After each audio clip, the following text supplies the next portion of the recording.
দেশের বর্তমান বাস্তবতায় রাজনৈতিক দলগুলোকে ঐক্য ধরে রাখার তাগিদ দিয়েছেন বিএনপির ভারপ্রাপ্ত চেয়ারম্যান তারেক রহমান। বলেছেন, নির্বাচন ইস্যুতে সরকারের পক্ষ থেকে আসা বিভিন্ন ধরনের বক্তব্য পরিস্থিতি জটিল করছে।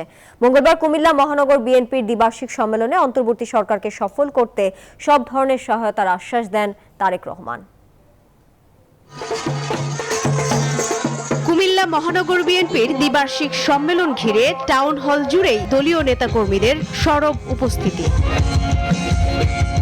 অনুষ্ঠান জুড়েই মূল আকর্ষণ ছিল দলের ভারপ্রাপ্ত চেয়ারম্যানের বক্তব্য। নতুন নেতৃত্ব নিয়ে সামনের দিনে কিভাবে জনগণের সমর্থন অর্জন করবে বিএনপি, বক্তব্যের শুরুতেই সেই বিষয়ে কথা বলেন তারেক রহমান। একটি রাজনৈতিক দলের পরিকল্পনাকে যদি সফল করতে হয়, তাহলে সবচাইতে উত্তম পন্থা হচ্ছে ভোটের মাধ্যমে জনগণের সমর্থন নিয়ে সরকার গঠনের মাধ্যমে সেই পরিকল্পনাগুলোকে বাস্তবায়ন করা।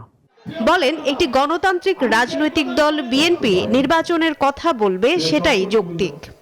বাংলাদেশে এই মুহূর্তে নির্বাচন যদি বিলম্বিত হয়, তাহলে কারা সুবিধাপ্রাপ্ত হবে, কাদের স্বার্থ উদ্ধার হবে, এটি আজকে একটি গুরুত্বপূর্ণ বিষয়। বিএনপি সকল সময় আমরা স্লোগান দিয়েছি, আমাদের একটি স্লোগানের মূল মন্ত্র বা মূল স্লোগান হচ্ছে জনগণই আমাদের সকল রাজনৈতিক ক্ষমতার উৎস। জনগণই বিএনপির সকল রাজনৈতিক ক্ষমতার উৎস জানিয়ে তারেক রহমান বলেন, দেশে যত বেশি গণতন্ত্রের চর্চা হবে, তত বেশি দেশকে ষড়যন্ত্রের হাত থেকে রক্ষা করা যাবে।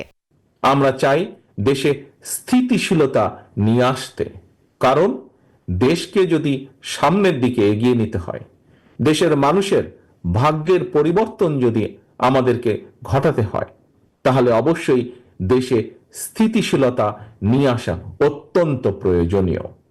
কিন্তু আমরা লক্ষ্য করছি অন্তর্বর্তীকালীন সরকারের কিছু কিছু ব্যক্তির বক্তব্যে বিভিন্ন রকম অস্থিতিশীলতা তৈরি হচ্ছে।